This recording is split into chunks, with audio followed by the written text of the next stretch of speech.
본문 요한복음 17장 20절로 26절까지 말씀. 내가 비옵는 것은 이 사람들만 위함이 아니요 또 그들의 말로 말미암아 나를 믿는 사람들도 위함이니 아버지여 아버지께서 내 안에 내가 아버지 안에 있는 것 같이 그들도 다 하나가 되어 우리 안에 있게 하사 세상으로 아버지께서 나를 보내신 것을 믿게 하옵소서. 내게 주신 영광을 내가 그들에게 주었사오니 이는 우리가 하나 된 것 같이 그들도 하나가 되게 하려 함이니이다. 곧 내가 그들 안에 있고 아버지께서 내 안에 계시어 그들로 온전함을 이루어 하나가 되게 하려 함은 아버지께서 나를 보내신 것과 또 나를 사랑하심 같이 그들도 사랑하신 것을 세상으로 알게 하려 함이로소이다. 아버지여 내게 주신 자도 나 있는 곳에 나와 함께 있어 아버지께서 창세 전부터 나를 사랑하심으로 내게 주신 나의 영광을 그들로 보게 하시기를 원하옵나이다. 의로우신 아버지여, 세상이 아버지를 알지 못하여도 나는 아버지를 알았사옵고 그들도 아버지께서 나를 보내신 줄 알았사옵나이다. 내가 아버지의 이름을 그들에게 알게 하였고 또 알게 하리니 이는 나를 사랑하신 사랑이 그들 안에 있고 나도 그들 안에 있게 하려 함이니이다. 아멘. 아멘.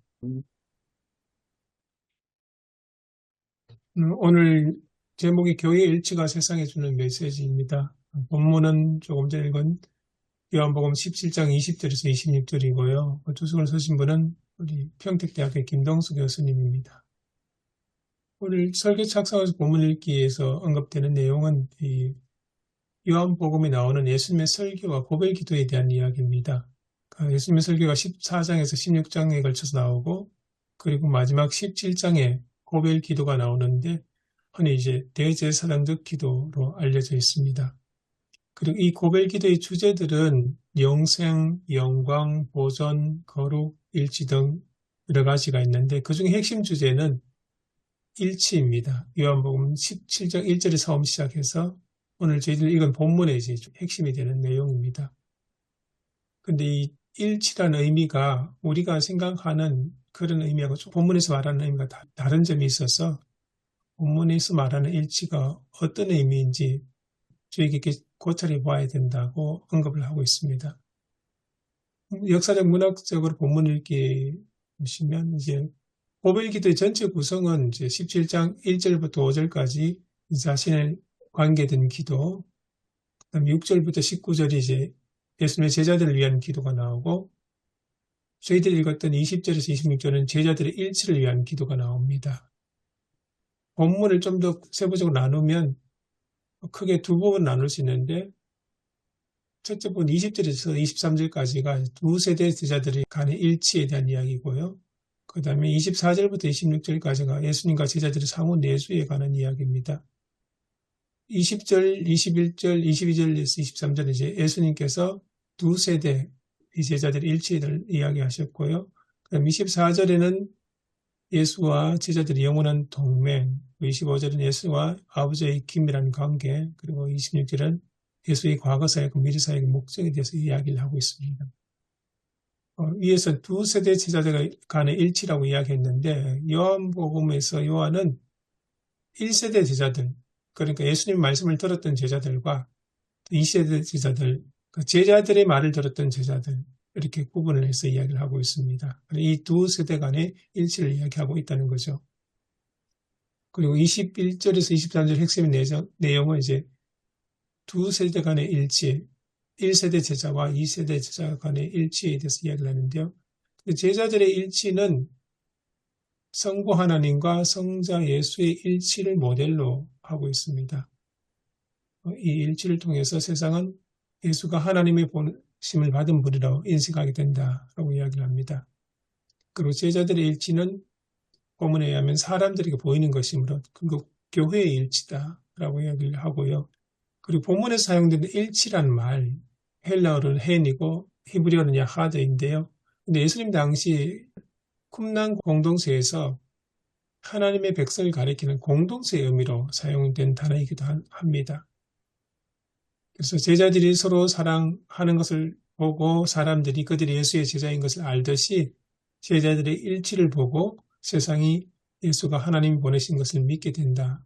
그래서 오늘 본문의 중요 내용입니다.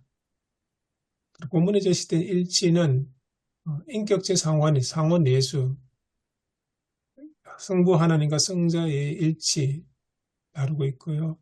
그 페리코레시스라고 이야기하죠. 그리고 이것이 결국 제자와 예수 혹은 하나님 아버지와 일치 관련되고 또 예수의 제자들과 삼위일체 하나님과 일치도 연결이 됩니다.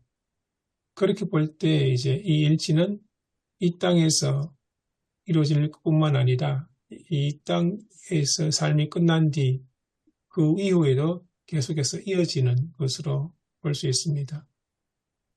오늘 본문에 나오는 내게 주신 자도 나 있는 곳에 함께해서 그 말씀처럼 예수님께서 제자들이 있을 곳을 마련하러 가신다는 그런 요한복음 내용이 있는데요. 거기에서 연결되는 내용입니다. 그래서 예수님의 최종 목표는 나를 사랑하는 사랑이 그들 안에 있고 나도 그들 안에 있게 하려 함이다 하는 그 마지막 절 이야기입니다. 그래서 요한복음의 강조점은 제자와 예수의 상호 내수, 그 상호 내수와 지상에서 시작하여서 영원히 지속되는 것입니다. 신학적 명상절 본문을 이렇게 보면 먼저 본문이 말하지 않는 일치, 흔히 우리가 알고 있지만 본문의 의미와 다른 그 일치를 이야기합니다. 본문은 이제 교회의 기구적 일치를 이야기하는 것은 아니라고 합니다. 예수님은 교회를 어떤 조직으로 이해하지 않고 있다고 언급을 합니다. 두 번째는 신학적으로는 일치하지 않더라도 함께 성만찬을 나누는 일치나 에큐메니칼 일치 이것도 아니다고 이야기합니다. 왜냐하면 본문에서 말하는 일치는 아버지와 아들의 상호 내수하는 일치가 모델이기 때문에 그렇습니다.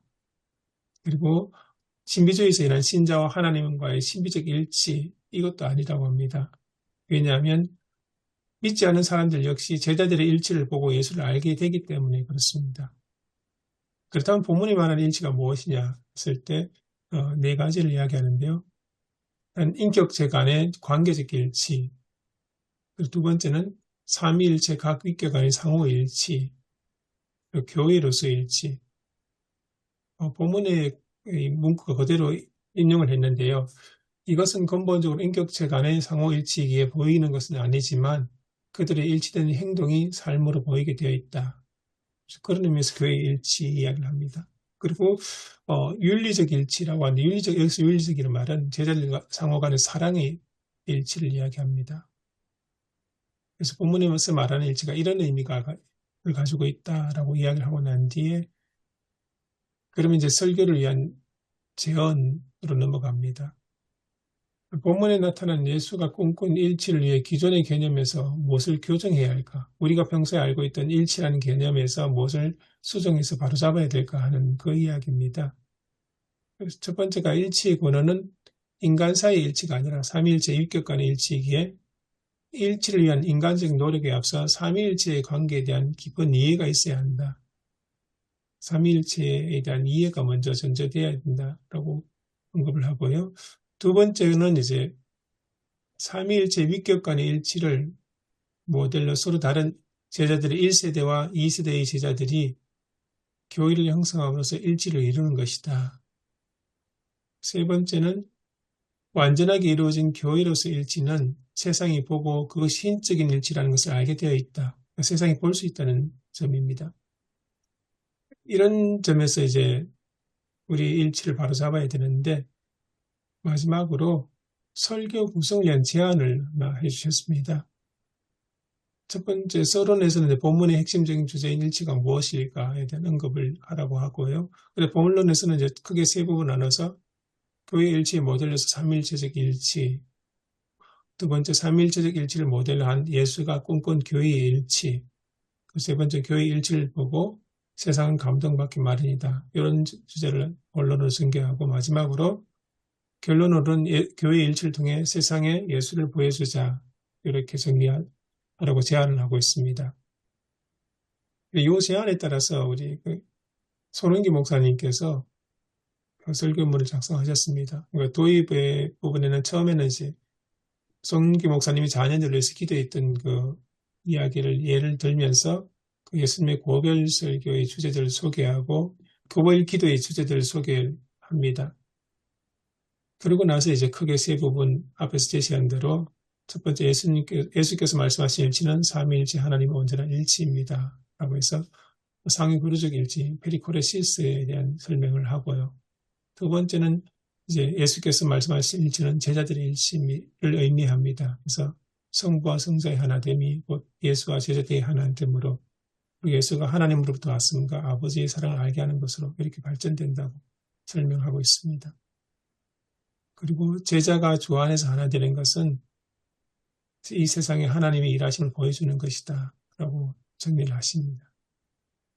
그리고 세 번째, 우리는 교회의 일치를 통하여 하나님의 사랑과 영광을 보여줘야 한다. 여기에는 이제 교회다운 교회, 온전한 성도의 삶의 회복은 하나됨을 위해 힘쓰는 교회, 주님과 하나됨, 말씀과 일치된 신행 일치의 삶을 통해서 가능하다. 이렇게 내용을 전개하고 있습니다. 그래서 설교를 정리하고 있습니다. 오늘 본문 주석도 그러고 설교 내용도 그렇게 쉽지 않은 것 같습니다. 성도들에게 이제 설교로 한다는 것이 만만치 않을 것 같은데, 그래서 오늘 퍼펙트의 시간에 함께 대화를 나눴으면 좋겠다는 생각이 든 게 두 가지가 들어 있습니다. 첫 번째는 이제 인격체 간의 관계적 일치, 구체적으로 어떤 의미인지, 성도들이 어떻게 설명할 것인지, 그게 첫 번째 질문이고요. 두 번째는 삼위일체 모델의 일치를 교회 안에서 또 성도들 사이에서 어떻게 구현하고 실현할 수 있을까? 그게 이제 두 번째 질문입니다. 여기도 함께 이야기를 나눠봤으면 좋겠습니다. 이상입니다.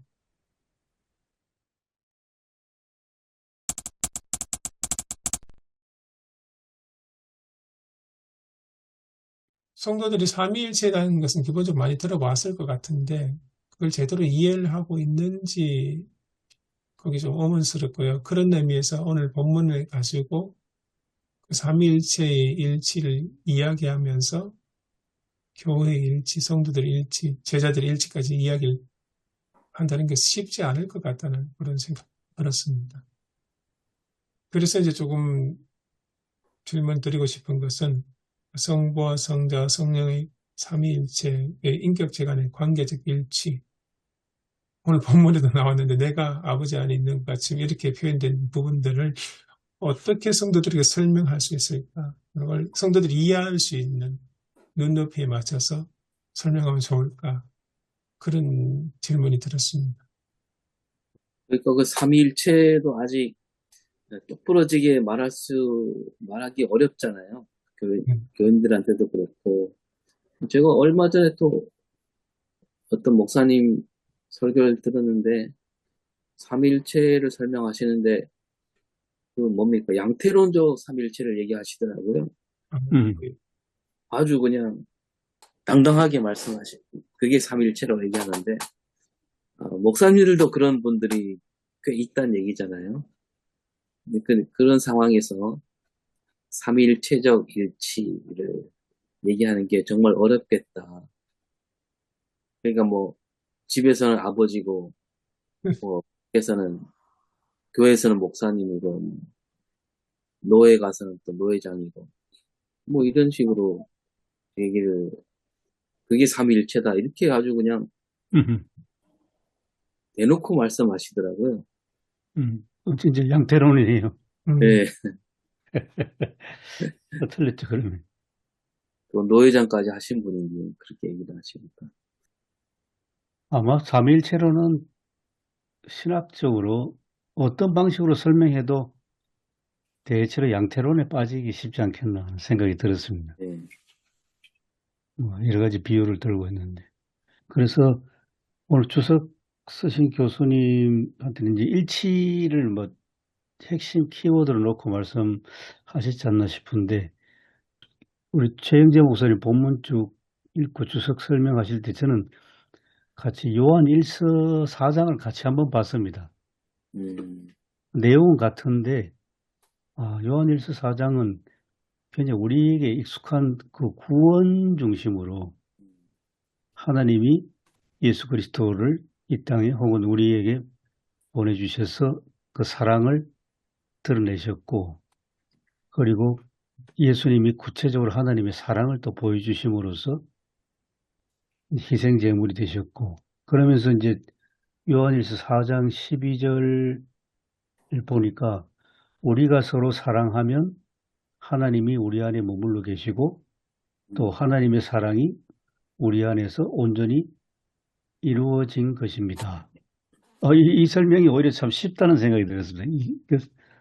요한일서 4장 7절부터 21절까지 하나 된다는 게 뭔지, 그 핵심은 여기서는 이제 구원, 사랑, 하나님의 사랑이 결국 우리의 이제 구원을 이루시고 그 사랑 가운데 우리가 하나 됐다는 게 요한일서 4장 7절부터 21절까지 말씀인데, 이 본문을 바꿀 수 없지만은 이 내용을 설명하면 훨씬 좀 더 쉽게 올 수 있지 않겠는가. 삼위일체를 아무리 막 신학적으로 설명해도 이거는 정말 오류를 벗어나기 쉽지 않지 예. 않습니까? 수백 년 동안 논쟁했고.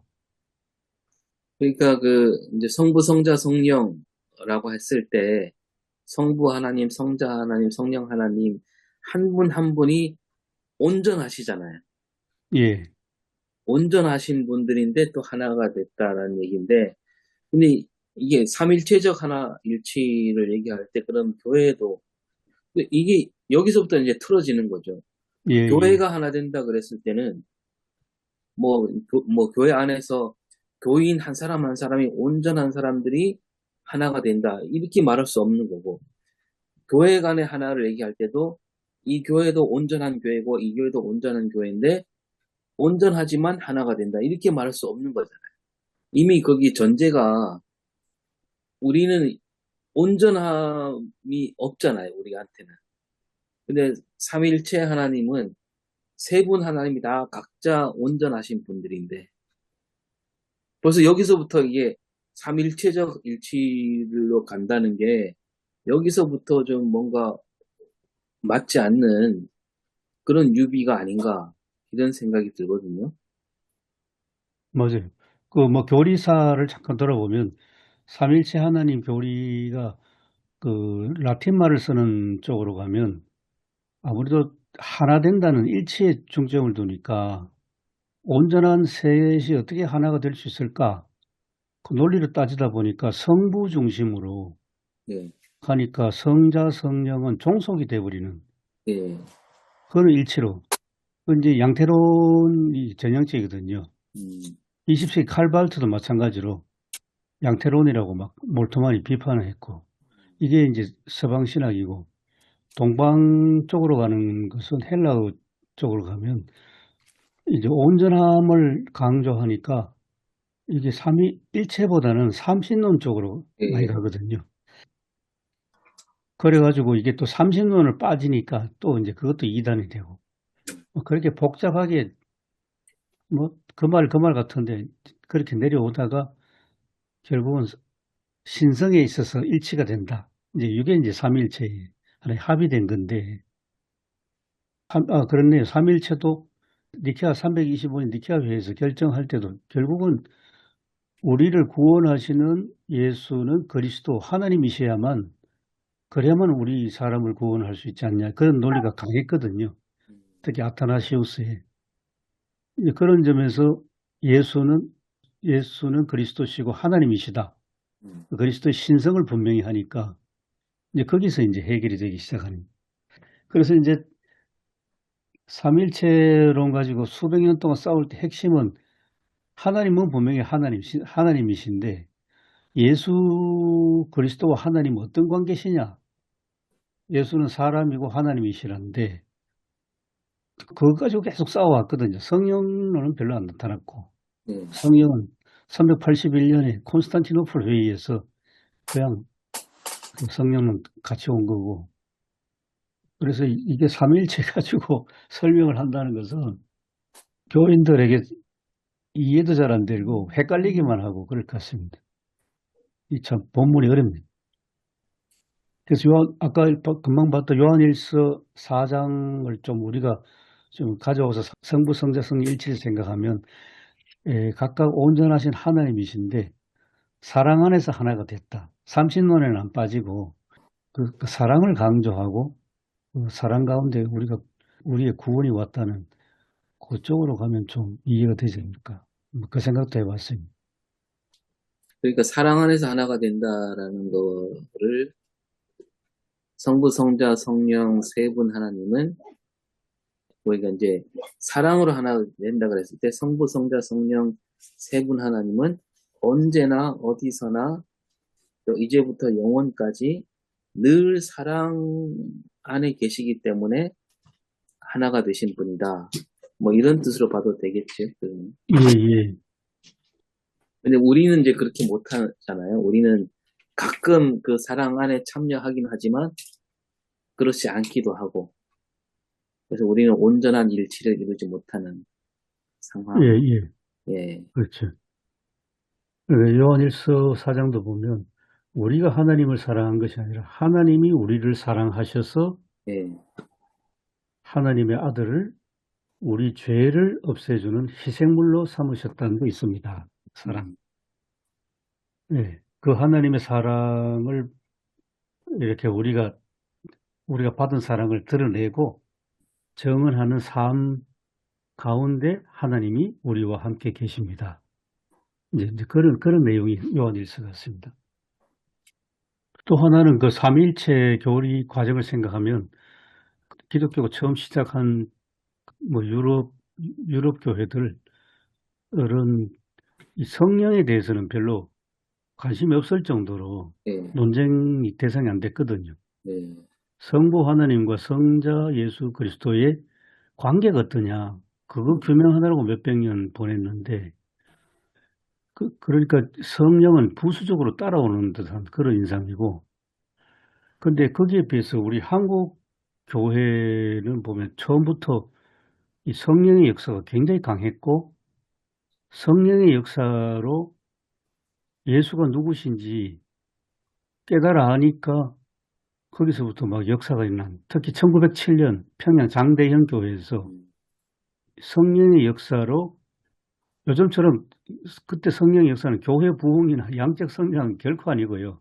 성령의 역사하니까 장대현 교회에서 장로 두 사람이 싸워서 말도 안 하고 원수처럼 지내다가 교인들 보는 앞에서 서로 내가 잘못했다고 막 용서를 비는, 이게 사랑의 역사가 아닌가 지금 우리가 해석하면.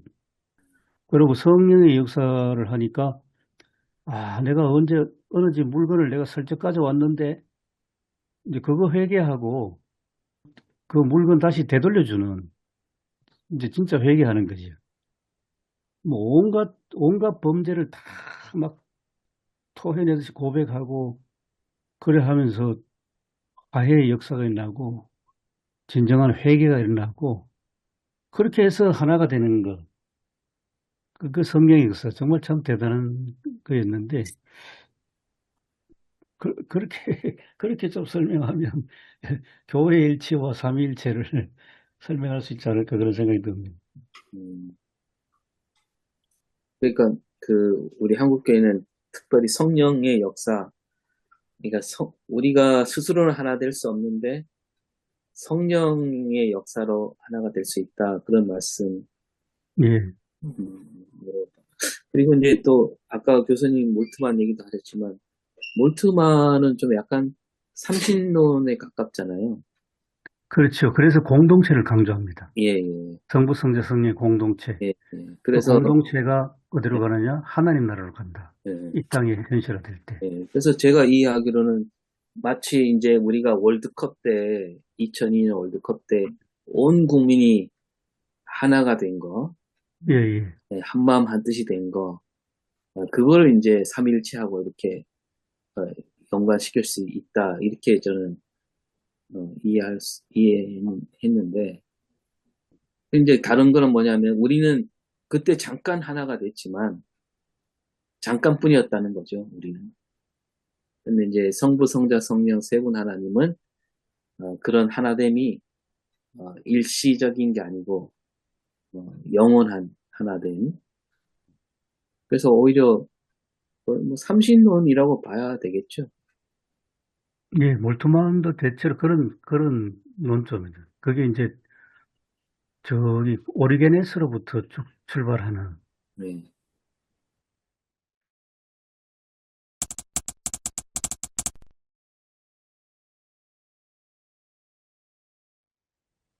삼위일체를 이야기하면 너무 어렵고 좀 이해하기 힘든 상황이 많이 될 것 같은데, 그런데 본문에 나오는 그 내용들을 좀 더 집중해서 보면 계속 반복되는 이야기 중에 하나가 하나님 안에, 내 안에, 이제 안에라는 말이 많이 나오거든요. 21절만 하더라도 아버지 하나님 내 안에 또 내가 하나님 안에 있는 것처럼 그들도 역시 우리 안에 있게 해주십시오. 계속 안에 있다는 의미가 계속 나오거든요. 안에 있다는 의미를 좀 더 잘 설명하면 어쩌면 그 일치라든지 그런 의미를 좀 잘 이해시킬 수 있지 않을까, 그런 생각이 좀 들기도 합니다. 성도들한테 이제 뭐 삼일째 있나 이야기해버리면 혼란만 가져올 것 같고, 이제 오해만 가져올 것 같고, 그래서 아까 말씀하신 사랑이라는 의미도 결국 오늘 본문에도 그 이야기 나옵니다. 마지막 절 26절에도 보면 그 이야기 나오거든요. 제한결판에 보면 하나님이 나를 사랑하신 그 사랑이 그들 안에 있고 나도 역시 그들 안에 있도록 할 겁니다. 그러니까 결국 그리스도인들이 하나 되는 것도 하나님의 사랑이 그들 안에 있기 때문에 하나 된다, 그 이야기 같은데, 예수님도 그 그리스도인 가운데 함께 하시고 그래서 교회 공동체가 하나가 된다는 그런 의미가 같은데, 안에 있다는 것하고 하나님의 사랑을 공유한다는 것하고 이런 의미에서 이해를 하고 설명하는 게 훨씬 더 성도들이 이해하기 쉽지 않을까, 그런 생각이 좀 많이 듭니다. 그러면 아, 공유란 단어가 중요하겠습니다. 예. 우리 한 사람 한 사람이 하나님의 사랑을 체험하고 그 사랑 가운데 있으면 성도들은 그 사랑을 서로가 공유하고 그리고 또 그 사랑을 또 나누고 그러면 조금 교회 안에서 저는 그 아내라는 말도 그렇게 좀 이해하고 싶은데요. 그 이제 성부, 성자, 성령 이게 하나가 됐을 때 그 들어갈 수 있는 공간이 생긴 거죠. 세 분 하나님이 하나로 연결돼 있을 때 그 삼각형 안에 들어간다. 저는 그렇게 설명을 하면 조금은 와닿지 않을까 이런 생각이. 음, 그리고 우리도 그 안에 들어가서는 우리도 어떤 그런 이렇게 나 혼자 하나님 안에 들어가는 게 아니고 우리 교회 공동체가 안에 들어가갖고 어떤 그런 말하자면 그런 바운더리를 만드는 거. 보통 이제 안에 그러면 공간적으로 많이 이해를 하지 않습니까? 예, 이게 공간적인 것에서 이제 그 속에 있다는 그런 의미로 많이 하는데, 또 한편으로는 그런 생각이 드는 게 뭐냐면 예수님이 하셨던 그 말씀, 이제 포도나무 비유에서 포도나무 가지의 비유, 그 안에 있다는, 그러네. 보면 연결되어 있다는 의미도 되지 않습니까? 그렇지. 예수와 함께 연결되어 있다. 안이란 말 공간적으로만 이해를 할 필요는 없지 않을까. 그 관계를 생각하는 연결되어 있다는 말. 그렇지요. 맞습니다. 그게 예, 맞는 해석 같아요. 관계. 제가 방금 이제 최영재 목사님이 말씀하신 걸 생각하고 있었거든요. 제가 그 아, 생각을 하고 있었는데, 예, 말씀을 다 하시네요. 저도 이제 그런 쪽으로 좀 봐야 됐으면 그지 바르게 해석하지 않을까, 좀 그런 생각을 하는데요. 아무튼 아내라고 하는 것은 어떻게 보면 통치적인 개념으로 이렇게 좀 보셔야 되지 않느냐, 그렇게 좀 생각하고요. 그 온전한 통치의 개념으로서 생각한다면은 포도나무와 가지의 관계, 그게 이제 진짜 안에 있는 것, 연결되는 것, 그렇게 보는 것이 그 안에서의 그 일치라는 개념이 그렇게 좀 봐야 되지 않는가. 그런 관점에서 조금 더 우리 삶 속으로 잘 표현을 해내게 되면은 오히려 더 중요한 것이 아닌가 그런 생각이 들고요. 근데 안에 있다. 이것이 이제 굉장히 중요한데, 저도 이제 요한복음을 보게 되면은, 여기서는 이제 영생이라는 말은 하지 않고 있지만, 그리고 이제 영생이라는 개념도 저는 이제 과거에는 뭐 죽은 후에 가는 뭐 그런 것만께 생각을 했었거든요. 근데 요한복음은 보니까 그리스도 안에, 하나님 안에 있게 될 때에 현재 이것이 바로 영생의 시작이다. 그런 관점이라고 보여지거든요. 요한복음은. 예, 그러니까 그렇습니다. 미래에 있는 것이 아니라 이 영생이라는 것은 하나님 안에 내가 있는 순간, 지금 현재가 바로 시작되는 게 영생이라는 그런 개념이고, 그래서 이제 요한복음의 그 대제사장 기도 속에는 이런 굉장한 그 원대한 것들이 가득 찬 가운데서 그것이 이제 우리의 그 삶의 그 현실 속에 있는 것들을 다 이렇게 담아내려고 하는 그러한 기도가 아닌가 그런 생각을 하고, 아무튼 그 모든 것이 이제 그 영생과 관련된 것이기도 하고, 그리고 그 관점은 어쨌든 이제 안에 성부 삼위일체 하나님의 그 관계성 안에 있는 그 일치는 아까 이제 인격적인 거라 그랬잖아요. 인격적인 건데 서로가 순종하고 서로가 기쁘게 여기고 서로가 존중해주고 이제 그런 것이 이제 그 하나님 안에서의 그것이 완전하게 일치로 이루어지는 그런 모습으로 개념으로 생각되지 않는가, 저 그런 생각을 하고, 아무튼 이제 이런 개념은 우리 최영재 목사님 조금 전에 말씀하신 대로 포도나무와 가지의 관계, 거기에 그렇게 해서 연결되어져 있는 것이 바로 이제 우리 주님께서 우리에게 요구하는 것이 아니었을까, 좀 그렇게 보면 어떨까 생각합니다. 그렇게 했습니다. 요한복음을 뭐 다른 데 설명하지 말고 17장을 포도나무 비유가 15장이니까 15장하고 연계해서 그 관계성 속에서 그러면 좀 단도직입 좀 말씀드리면 결국은 이제 구원론에서 교회론 다 이제 포함되는 것 같은데 신학적으로 보면 한국 교회의 현재 좀 병폐랄까요? 좀 제대로 포도나무가 제대로 잘 성장해야 되는데 못하는 게 너는 틀렸어 하는 거하고 너는 틀렸으니까 여기서 좀 퇴출돼야 돼. 배제하고 혐오하고 이런 것들이 우선 다 건절되고 서로가 다 다릅니다. 다 다른 가운데 다양성을 인정해주고 좀 사람들 보기에는 좀 차이가 있어도 차이가 차별로 가지 않고 모두가 포용될 수 있는 그런 신앙 공동체, 사회도 마찬가지고 그게 일치로 가는 굉장히 우리 사회와 우리 교회가 지금 현재 당면한 문제에서 하나님의 사랑을 회복하는 제일 좀 중요한 키워드들 아닌가 하는 그런 생각이 들었습니다. 그동안 우리 사회는 너무 거칠어져 가지고 조금만 달라도 막 공격을 하고 그리고 막 쫓아내려고 하고 이제 그런 현실 속에 지금도 살고 있는데요. 그게 아니라 좋은 관계 회복이란 게 그냥 뭐 밥같이 먹자 이게 아니고 정말 다름을 인정해주고 그러면 이제 다양성이 공존하게 되고 그리고 이제 서로 이제 품어주는 그런 화해도 오고 그게 오늘 본문 말씀에 일치를 실현하는 게 아닌가. 이론적으로 아무리 설명해도 이거는 뭐 끝도 없을 분들은 지겹기만 할 것 같습니다. 그러네요. 요한복음 15장하고 연결하는 것이 관계성. 그리고 이제 우리가 지난번에 설교할 때 서로 사랑하라 그 있지 않았습니까?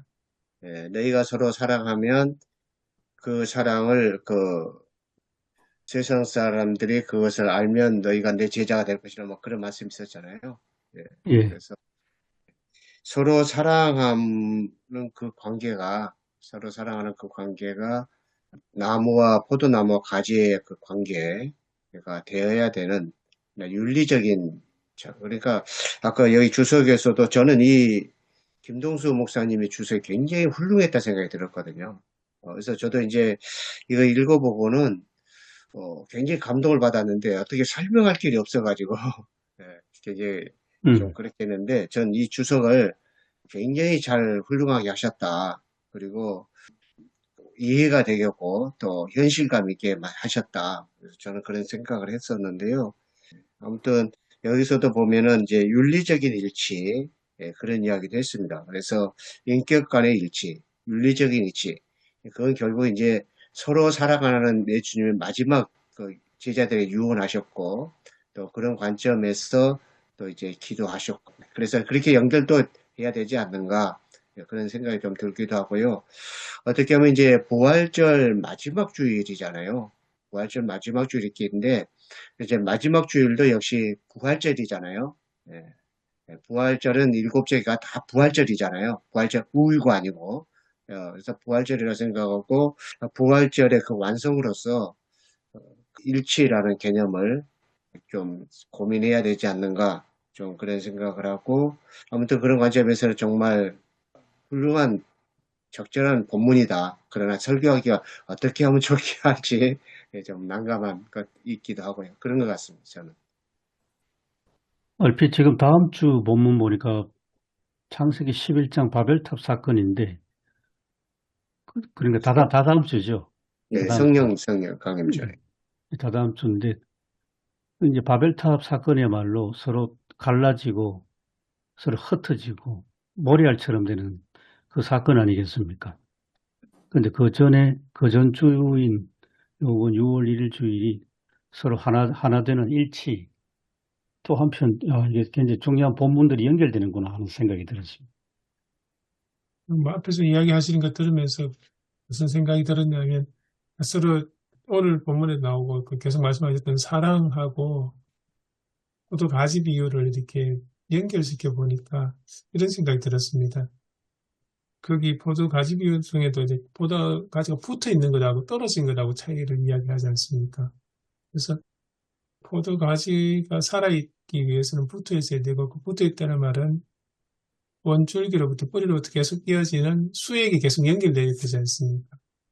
그래서 그 수액의 역할이 사랑이 아닐까. 그러니까 오늘 본문에도 사랑의 시작은 하나님부터 시작이 되잖아요. 그 사랑이 예수님께도 있었고, 그리고 제자들에게도 이어지고, 그 제자들 역시도 그게 자기만 끝에서 끝나는 게 아니고, 다음으로 이렇게 계속 흘려보내는 그런 모습 속에서 공동체 일치성, 이런 것들 좀 이야기할 수 있지 않을까. 그 사랑이 단절됐을 때는 이제 끊어져 나가는 하나님 사랑이 이제 더 이상 같이 털려 보내지 못할 때는 공동체에서 끊어지는 단절, 분열 이런 것을 야기하는 그런 식으로 이해를 해도 좀 이해하기는 좀 쉬울 것 같다는 그런 생각이 좀 들었습니다.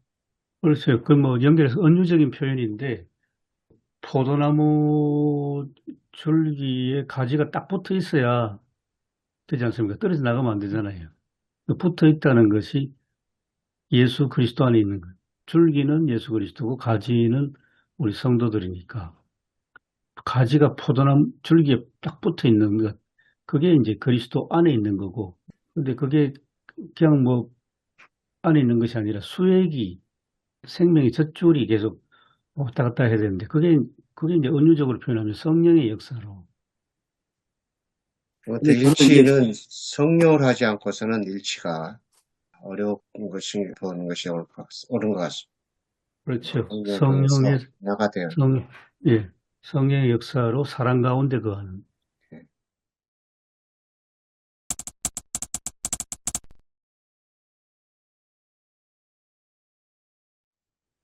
저는 이제 염려되는 게 이제 그 포도나무와 가지 비유를 통해서 그걸 갖고 이제 한국 교회의 현실을 비춰보면 다 알고는 있습니다. 예수님 안에 그 포도나무에 붙어 있어야 된다는 걸 알고 있는데 자기가 포도나무에 붙어 있기를 바라는 건 뭐냐면 일단 내가 살고 보자. 내가 살고 보자. 딴 건 상관없어. 일단 내가 살아야 되겠다라는, 내가 잘 돼야 되겠다는 생각. 그걸로 붙어 있는 형국이 아닌가. 마치 이제 대형 마트에서 반짝 세일할 때 사람들이 막 몰려들잖아요. 그때 다 같이 모이잖아요. 엄청 많은 사람들이 다투듯이 모여들었는데 그런 모습의 한국 교회가 많이 떠오르거든요.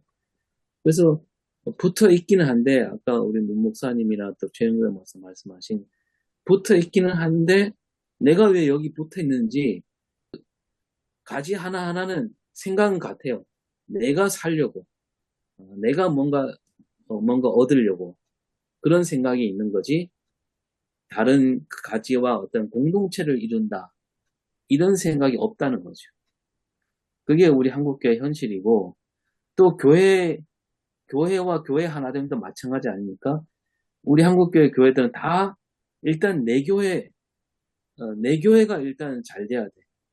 이런 생각으로 가득 차 있지 서로 교회와 서로 하나가 된다는 생각은 그거는 하면 좋지만 안 해도 그만이다. 이런 것들이 우리 한국교회 안에 아주 깊숙이 배어 있는 그게 또 오랜 그 역사를 통해서 이렇게 켜켜이 쌓여 있는 그런 신앙의 모습이 아닌가 그런 생각이 있습니다.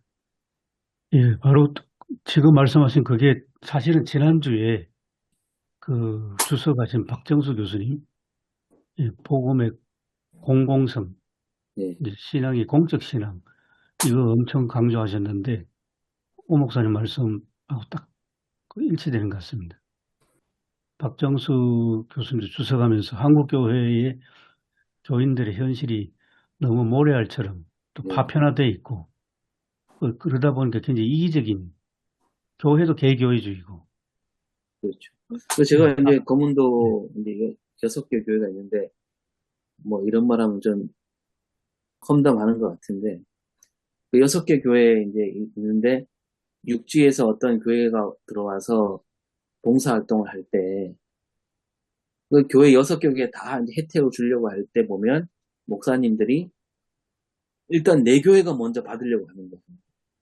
내 교회가 더 많은 혜택을 받고자 막 서로 이렇게 경쟁하듯이 하거든요.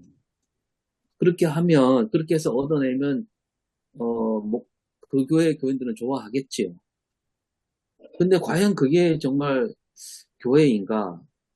저는 제 자랑 같지만 좀 우리 교인들한테 뭐 이런 게 있는데 우리가 양보하자. 저 교회 양보하자. 저는 이제 그렇게 해갖고 우리 교인들한테 약간 불만을 좀 들었는데 근데 저는 그래도 그게 옳다고 생각하거든요. 예수를 믿는 교회라면 내 교회만 일단 이거 챙기고 보자. 이거는 아니지 않느냐. 근데 그게 우리 한국 교회 안에는 그런 거에 좀 염증을 좀 많이 느낄 때가 많습니다. 자기 교회에서는 그 목사가 자기 교회에서는 정말 좋은 목사님으로 칭송을 받을지 몰라도 과연 하나님 뜻에 맞는 것인가? 정말 옛날로 이제는 돌아갈 수는 없는데 옛날이 참 그립습니다. 옛날에 시골에 어느 한 교회가 부흥회한다 하면 막 이 마을 저 마을 온 모든 교인들이 다 모여서 뭐 천국 잔치한다 하고 뭐 분위기 참 좋았는데 세상이 달라지고 교인들도 같이 달라지니까 너무 막 좋은 개인주의가 아니고 이기주의가 돼가지고 하여튼 그래서 오늘 본문을 가지고 그 일치라는 그 하나님 말씀의 그 깊은 의미를 더 많이 좀 이 진리를 찾아내서 밝혀내는 것이 우리에게도 더 중요한 역할이 아닌가 싶습니다. 그 서로 사랑하라고 했을 때 그 예수님의 희생적인 사랑이잖아요. 그것처럼 너희들도 사랑하라. 그렇게 했는데 사실상 우리는 그렇게 할 수 없거든요. 뭐 지금도 역시 그렇고 그렇기 때문에 교수님이 말씀하신 대로 성령님께서 도와주시지 않고는 할 수 없는 일이다. 그래서 이제 역시 우리가 하나님의 일치를 안에 우리의 일치를 이루기 위해서는 또한 성령께서 역사해 주시면 안 된다.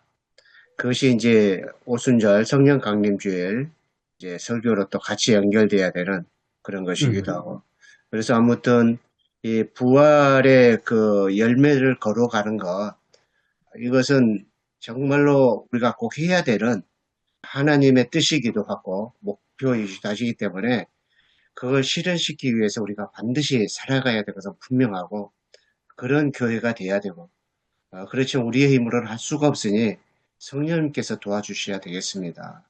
이렇게 이제 말씀이 가야 되지 않을까 그런 생각이 듭니다.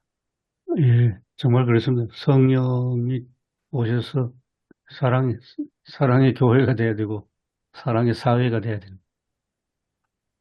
일치란 게, 아까 말씀드렸지만, 교회 안에서 일치도 너무 지금 중요한데, 이 교회가 사회적 일치를 위해서도 굉장히 정말 너무나 절박한 역할을 해야 할 시기 아니겠습니까? 우리 사회는 지금 굉장히 지금 선거 때문에 뜨거운 시기인데, 막, 뭐랄까, 후보들끼리 나와도 서로 뭐 험잡고, 어떻게 하면 저쪽을 좀 이렇게 작은 티를 막 붙잡아내서 큰 걸로 막 이렇게 해서 표를 깔아 먹을 게 할까 막 그런 것도 후보들끼리 토론장에 보이는데 서로 막 갈라져 있지 않습니까? 심각하게 찢어져 있고 그걸 누가 봉합하고 화해 역할을 할 거냐? 이 교회가 해야 할 중요한 지금 역할이 있다고 생각을 합니다.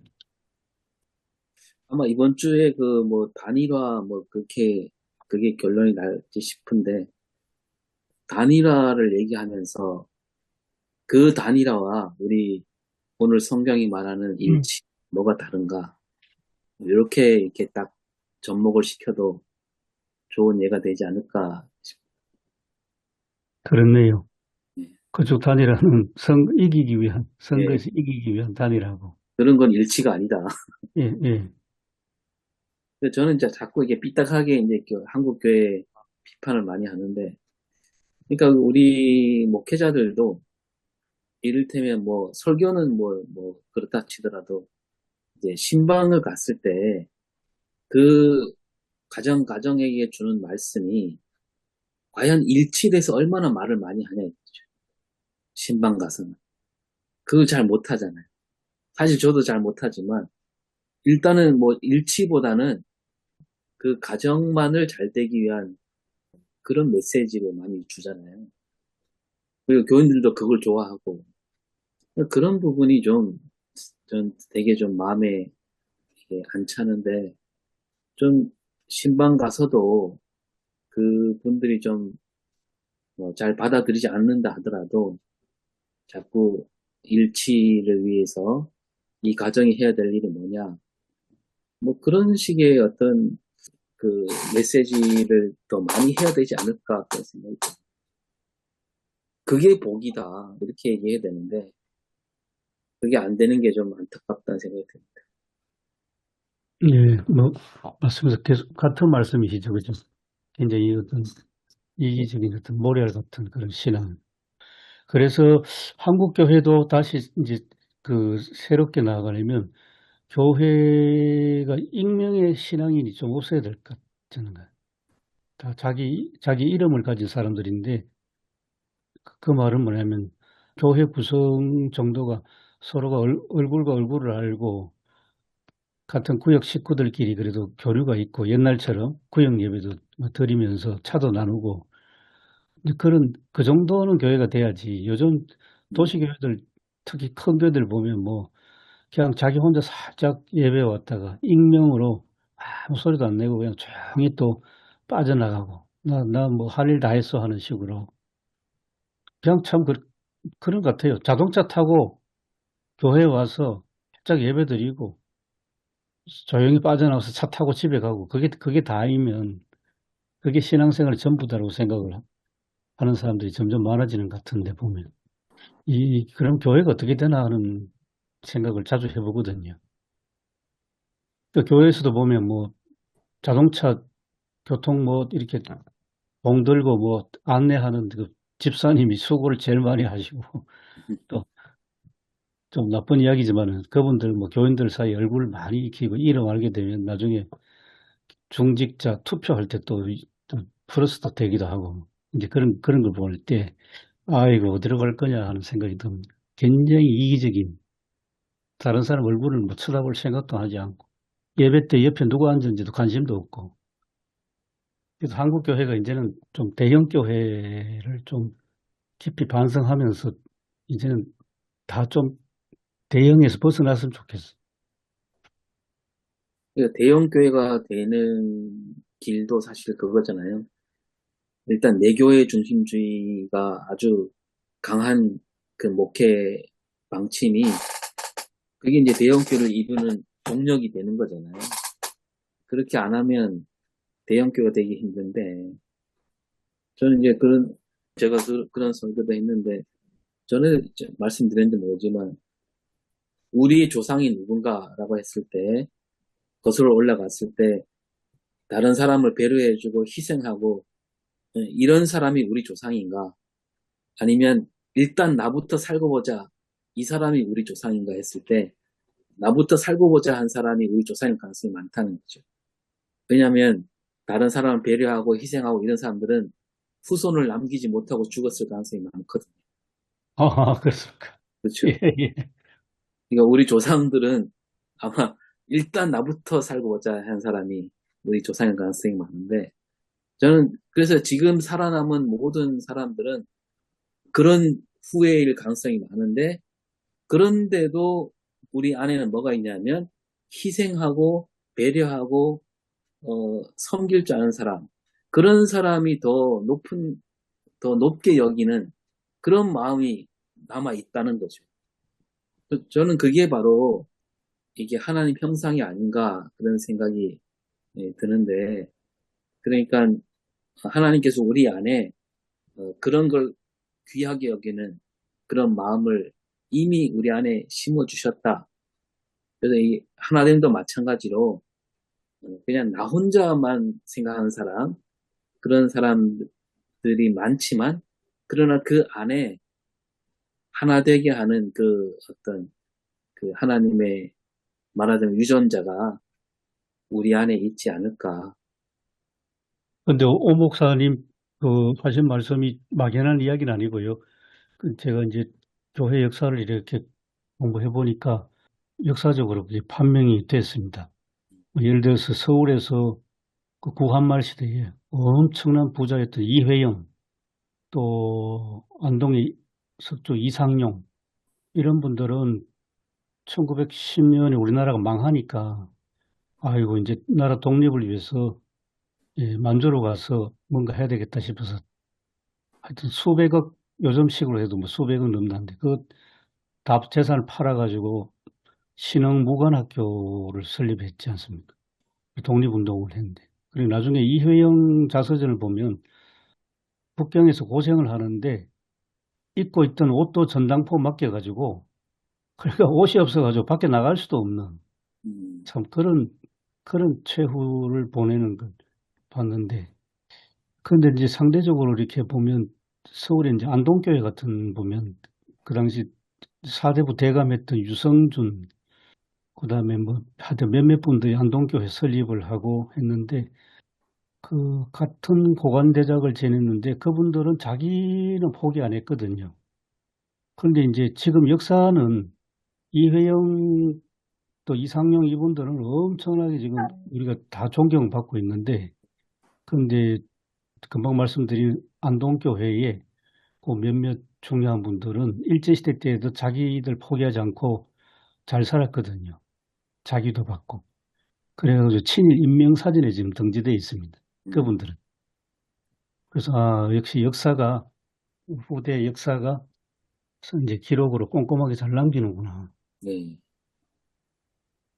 그래서 저는 이제 그런 사회적인 또 한국교회의 그런 현실들이 있는 것을 뭐 우리 모두가 다 공감하고 있는 부분이기도 하고 또 염려하고 있는 부분이기도 하고 그렇기 때문에 이런 문제들을 해결하고 극복하기 위해서 어떻게 해야 되냐라고 했을 때에 오늘 본문 속에 있는 말씀의 깊이를 정말로 잘 설교로 만들어내야 되는 거, 그 속에 있는 하나님의 진리를 밝혀내는 것, 그것이 더 가장 중요한 것이 아닌가, 그런 생각이 들고요. 그래서 이제 어떤 문제의식을 가지고 오늘 본문을 보는 것이 아니라 본문 속에서 우리의 문제를 찾아낼 수 있는 것.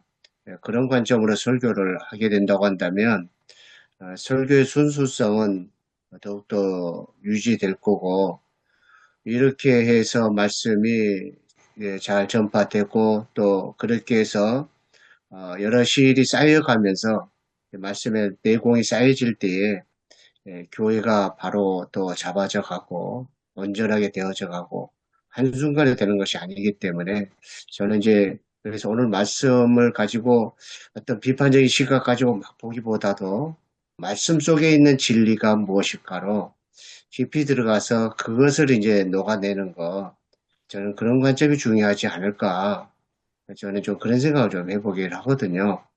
문제의식을 가지고 보고 있지만 그러나 본문의 내용을 좀 더 밝힌 것을 어떻게 밝혀낼 건가. 좀 그런 관점이 저는 그렇게 생각을 해봅니다. 네, 동의합니다. 그런데 아까 그 문 목사님 처음 말씀하셨듯이 요한복음을 읽어보니까 영원한 생명, 영생이 죽음 이후에 천국 가서 있는 것이 아니고 현재 우리의 삶 속에서 인 그리스도 안에서 누리고 맛보는 영생을 맛보는 이미 예, 시작된 거죠, 영생이. 그거라면 지금 자칫하면 우리 설교가 굉장히 영지주의로 빠지기 쉽거든요. 요한복음은 철저하게 이제 영지주의로 가지 못하도록 지금 하는 예, 건데, 그렇죠.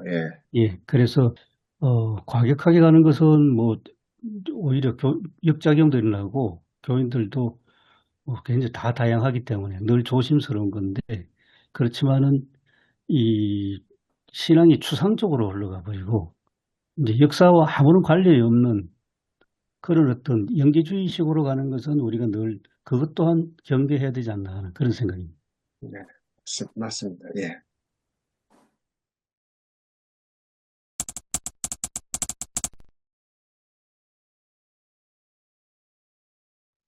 목사님들 이야기 들으면서 이런저런 생각 많이 했는데, 사랑 안에 하나된 공동체의 모습을 우리가 추구해 나가는 게 이렇게 주제를 정하고 말씀을 전해야 되지 않을까 생각을 했거든요.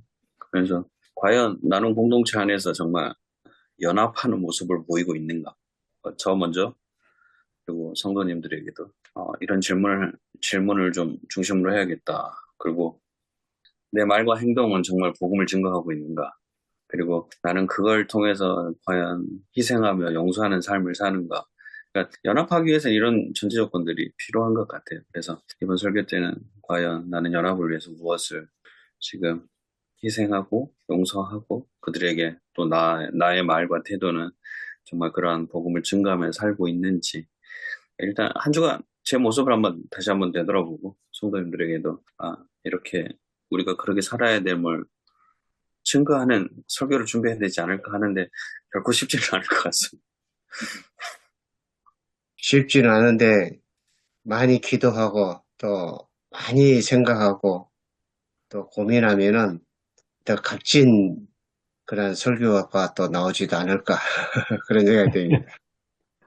한 주간은 진짜 많이 이 말씀 가지고 부활절 예. 마지막 말씀으로 정말로 죽을 각오를 가지고 한번 고민해야 되는 그런 말씀인 것 같은데 하면 보람은 있을 것 같아요. 예.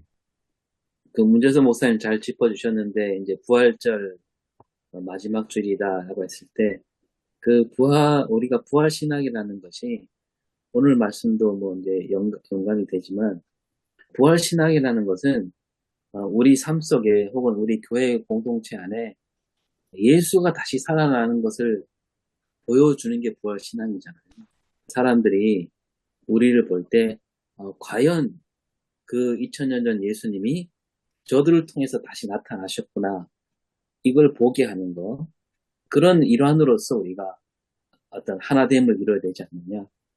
그래서 그 하나됨을 이루는 동력은 아까 계속 말씀하신 그 우리 안에 있는 성령께서 그렇게 하나됨을 이루게 하신다라고 하면서 이제 다음 주 성령 강림절을 약간 예고하듯이 이렇게 하면서 뭐 약간 맛배기로 바벨탑에 모인 사람들, 그 모인 사람들은 모여 있지만 그들은 하나 되지 못했다.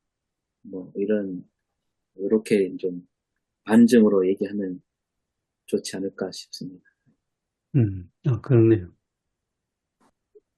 예수님께서 이 이야기를 할 정도라면 하나 되는 게 굉장히 힘드는 게가 이렇게 이야기하시지 않았나 그런 생각도 들기도 합니다. 그리고 그만큼 중요하기 때문에 또 신신당부하듯이 말씀하신 것 같기도 하고. 그래서 이제 그 일치됨을 보여준다는 것을 사실상 불가능한 일이고 그것도 오히려 또 가다 보면 또 잘못될 수도 있고 그런 것 같지 않나 싶은데 근데 우리가 그 삼일체 하나님의 그 일치됨 속에 서로가 우리가 관계된 그런 삶을 살면 밖에서 봤을 때 일치됨으로 보여진다는 거죠. 그렇게 보여줄 수밖에 없는 우리는 의식하지 못하되 그런 하나님과의 관계로서의 삶을 살려고 하는 것들이 우리들의 신앙 속에서 또 교회들 속에서 있어야 되는 것이 아닌가. 그렇게 하면 너희가 내 제자인 것을 알 것이다. 사람들이. 저 사람들 예수님이 제자들이구나. 저게 바로 하나님과 관계된 사람들이구나. 이제 그것을 알게 된다는 거죠. 그래서 어떤 집중할 수 있는 것은 우리가 이제 하나님과의 관계 속에 일치함을 어떻게 신앙으로 가지고 갔겠느냐.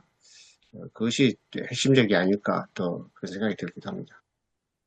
이제 거기다 하나 더 곁들이면 우리가 하나 된다 그랬을 때 우리끼리 똘똘 뭉친다 이런 의미로 또 받아들일 수 있는 그런 염려가 있거든요. 교회 예수 믿는 사람들끼리 똘똘 뭉친다. 그건 이제 예수님이 말씀하신 너희는 소금이다라고 했을 때 그 말과 연관시켜 보면 소금끼리만 똘똘 뭉쳐 있으면 그건 아무 쓸모가 없는 거죠. 그러니까 하나가 된다라는 것은 믿는 사람들이 그냥 다른 사람과 구별되듯이 그냥 똘똘 뭉쳐서 사는 게 아니고 세상 곳곳에 흩어져 갖고 세상을 품어안는 하나됨. 우리가 하나 됐을 때 그 안에 세상을 품어안는 그런 아우르는 그런 하나됨으로 설명을 잘 해야 되지 않을까 그런 생각이 들었습니다. 네네. 지난주에 우리가 주제로 삼았던 공적 신앙을 우리가 생각해 볼 때, 이번에 또 이제 대선이 이제 주일 지나고 뭐 이틀 후에 이제 선거를 치르고 그러니까 우리 기독교의 어떤 공적 책임, 공적 신앙을 또 우리가 생각하면서 사회적인 통합, 교회 일치나 뭐 이건 뭐 말할 것도 없고 사회적으로도 우리가 하나가 되어서 어떤 대결이나 이런 서로 나누었던 것을 잘 봉합하고 하나로 이렇게 이끌어가는 그런 쪽으로도 조금 해주는 것이 이번 설교의 의미가 또 될 수 있을 것 같습니다. 네.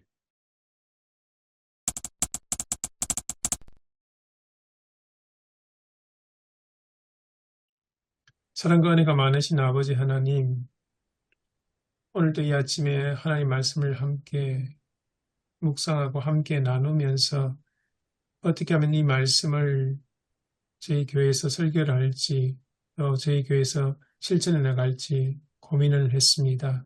주님 한 주 동안 또 말씀을 붙잡고 고민하며 준비하는 모든 과정 속에서 함께 하시고 인도해 주옵소서. 이 땅의 한국교회가 하나 되게 하시고 그리스도 안에서 한 교회로서 성도를 통하여 하나님의 아름다운 빛이 세상에 비칠 수 있게 도와주시옵소서. 어렵고 어수선한 이 사회에 교회가 정말 귀한 역할을 감당할 수 있도록 주께서 도와주시옵소서.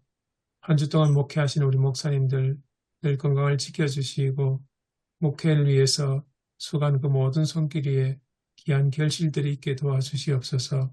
감사드리며 예수님 이름으로 기도합니다. 아멘. 고맙습니다. 수고하셨습니다. 수고들 많았습니다. 예.